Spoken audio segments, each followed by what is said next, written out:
de temps. Mais, Monsieur le maire, chers collègues, mon intervention porte d'une manière transverse sur les 16 rapports présentés aujourd'hui et me permet ainsi d'exposer le fil conducteur de notre politique environnementale. La ville de Marseille, face notamment au constat alarmant de dérèglements environnementaux et de dysfonctionnement des écosystèmes, merci, a ratifié dès 2002 la charte des villes durables, dite la charte d'Aalborg, officialisant son engagement en faveur du développement durable. Elle s'est donnée pour mission prioritaire de créer, promouvoir, gérer et valoriser un patrimoine naturel et paysager en permettant le maintien et la restauration de la biodiversité, la lutte contre les îlots de chaleur, la pollution de l'air et de l'eau, tout en respectant les contraintes budgétaires et en développant la nature en ville. À noter les résultats obtenus en matière d'économie d'eau, avec une baisse de la consommation d'eau d'arrosage des espaces verts de près d'1 million de cubes par an. Dans le même objectif, 51 fontaines sur les 79 existantes fonctionnent maintenant en eau recyclée. Et la fontaine du parc Saint-Cyr, donc rapport numéro 2, y est inclus. Enfin, sera la 52e. Notre but, c'est créer des trames vertes et bleues irriguant notre cité à partir des 10 000 hectares d'espaces naturels qui nous entourent. Votre cher corset montagneux, monsieur le maire. Toutes nos actions répondent donc à ces critères. Nous avons ainsi créé plus de 30 espaces verts. Ce matin, j'ai entendu un élu dire que nous avons plus d'espaces verts. Dommage, ils sont toujours là pour lui. Le Meïcanova, le Plan d'Ao, le Jardin Michel Lévy, le Clos Fleury, j'en passe. J'ai toute une liste que je me donne à disposition. Il y en a 10 pages avec le montant des travaux qui ont été faits. Le parc de la Jarre, etc. Nous avons rénové et réaménagé l'ensemble des 53 parcs de plus d'1 hectare et des jardins ainsi que des nombreux squares, ronds-points ou accompagnement de voirie. Je rappelle que nous avons 365 squares, 352 jardins d'équipement, 377 espaces d'accompagnement. Nous avons préempté, dans le même esprit, les 11 545 mètres carrés du parc des Sœurs franciscaines missionnaires de Marie à la rue Breteuil. Et après des travaux de sécurisation, nous offrons déjà, puisque c'est que depuis le dernier conseil municipal, un îlot de verdure, un espace de nature préservé dans un écrin de tranquillité au cœur de la cité, dans l'attente d'un aménagement plus complet. Dans le même esprit, dans le 13e arrondissement, pas que dans le 6e, nous votons aujourd'hui l'acquisition de la colline de Frévalon pour y aménager un parc public pour accompagner au mieux le projet de rénovation de ce quartier, composé à 99% de logements sociaux, mais aussi pour compléter la végétalisation de la L2. La L2, cette autoroute baptisée A507 de 9,5 km, est devenue, grâce à nos aménagements paysagers, un véritable parc linéaire urbain à la place de l'autoroute à ciel ouvert initialement prévue. La L2 Est, de la tranchée couverte des Tilleuls à l'échangeur Florian, représente une longueur de 5,2 km. Ainsi, dans la continuité du parc de la Moline, le traitement paysager des dalles de surface et la continuité des modes de déplacement doux a été pensé afin de favoriser les liens avec des équipements déjà en place, métro, collège, lycée, etc. Cet aménagement se décline sur plus de 8 hectares en plusieurs thématiques et il y a environ 700 arbres, 450 arbustes et grimpants, 5 000 vivaces, 45 000 mètres carrés de prairies, 2,6 km de voies douces sont réalisées pour accueillir les piétons, les vélos et aussi les squats. Ce projet, je vous le rappelle, a été conçu en concertation avec la SRL2 d'une part, les riverains, la mairie de secteur et les services techniques de la ville de Marseille. D'autre part, elle adopte les principes de gestion durable, économe en eau, en énergie et de salubrité écologique et de mixité sociale. Nous y avons des éclairages par LED, des sanisettes publiques sèches, des canicides, des aires de jeu, des espaces de détente, des jardins familiaux, des relais nature et des théâtres de verdure au lieu d'une autoroute à ciel ouvert.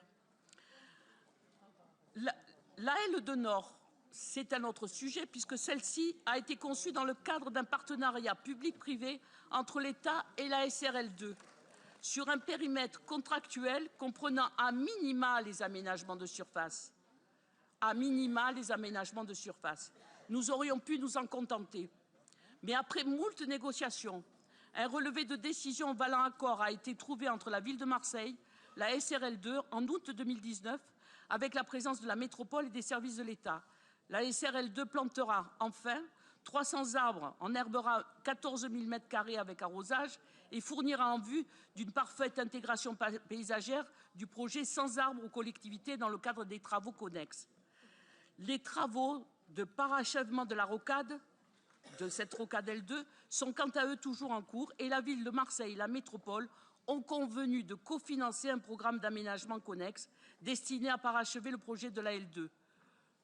Chose qu'elle aurait pu s'en passer quand on dit qu'on néglige le quartier nord. Les surfaces estimées pour la L2 Nord, avec une gestion ultérieure entre la ville de Marseille et la métropole, sont de 4 hectares, dont 2,5 hectares sont en gestion de la direction des parcs et jardins. La ville de Marseille s'est aussi engagée, c'est le cadre d'une autre délibération, à réaliser l'opération connexe de la plaine des loisirs de la Busserine, le futur parc de l'Ellipse et la dalle des Oliviers pour un budget de 8,2 millions d'euros. Les études de la maîtrise d'œuvre sont en cours par la DIGAV et avec Naom, le groupement qui développe ce projet complexe. Les travaux commenceront deuxième semestre 2020 et finiront un an après. Cet espace de loisirs doit servir de couture entre le côté boisé et les aménagements métropolitains du BHNS en surface de l'ouvrage et le centre urbain du Merlan. Il assure la liaison entre les contreforts de la structure de la L2 et les immeubles HLM avec 13 200 m² de promenade, de détente, d'espaces ludiques, sportifs sur l'esplanade haute et avec une stat arborée qui sera privilégiée pour masquer les contreforts de la A507 et répondra ainsi aux désirs exprimés par la population lors de réunions de concertation menées au centre social de l'Agora, où j'ai participé. Et l'exercice pourtant n'était pas facile.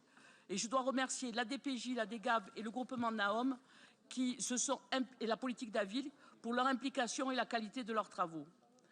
Les aires de jeu pour jeunes enfants seront clôturées, sécurisées. Les zones auront des cheminements doux et actifs et accessibles aux PMR. Les accès aux véhicules légers et aux deux roues seront interdits. Le traitement sera de qualité. Tellement de qualité et pas au rabais que même l'espace canin sera innovant et exemplaire. Et je vous invite tous quand on l'inaugurera, et en particulier notre ami Monsieur Jouve. Sur la dalle des Oliviers, qui devait être que bétonnée, il est prévu, et c'est la ville qui le prend en charge, une forêt méditerranéenne d'arbres caducs et de persistants, type forêt patrimoniale de la Sainte-Baume. Cet aménagement sera uniquement composé d'arbres et d'une prairie d'enherbement naturel. Cet espace de promenade de liaison interquartier fait la part belle à la promenade et permet de traiter au mieux les déplacements de proximité.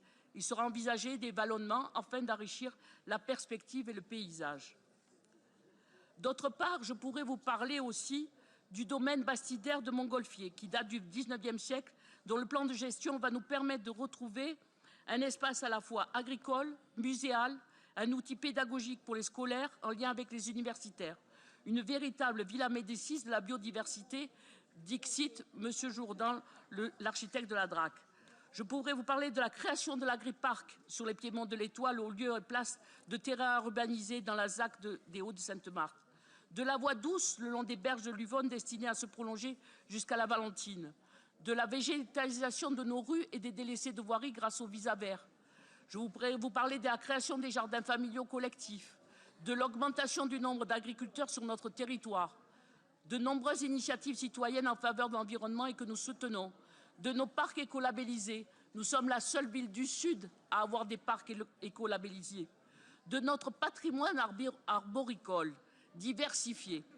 Que m'a-t-on pas dit parce qu'on a abattu un arbre à la corderie. Plus de 30 000 arbres dans nos espaces publics avec un suivi et un diagnostic des arbres dangereux ou vieillissants par un expert externe à la ville. Nous avons fait cette année 1097 expertises et on a dû abattre 327 arbres. Mais on a planté, ne serait-ce que sur la voie publique, grâce à la métropole, 1430 arbres cette année. De notre participation aussi, je pourrais vous parler de notre participation aussi au programme européen LIFE Habitat Calanque, où la DPJ a procédé à des prélèvements de boutures d'espèces locales dans le parc national, merci Didier Réau, et après les avoir mis en culture, les restitue cet automne et ainsi préserve les espèces endémiques, dont la fameuse astragale. En conclusion, nous ne sommes pas dans un inventaire à la Prévert dû à un effet de mode, mais bien dans le concret pour améliorer le cadre de vie de notre concitoyens, et ceci au fin fond de chaque quartier de notre ville. Et c'est avec enthousiasme et ténacité que nous nous battrons pour que les espaces verts aient une part encore plus prégnante dans nos politiques d'aménagement. Je vous remercie de votre attention. Merci beaucoup, Madame Cordier. Merci.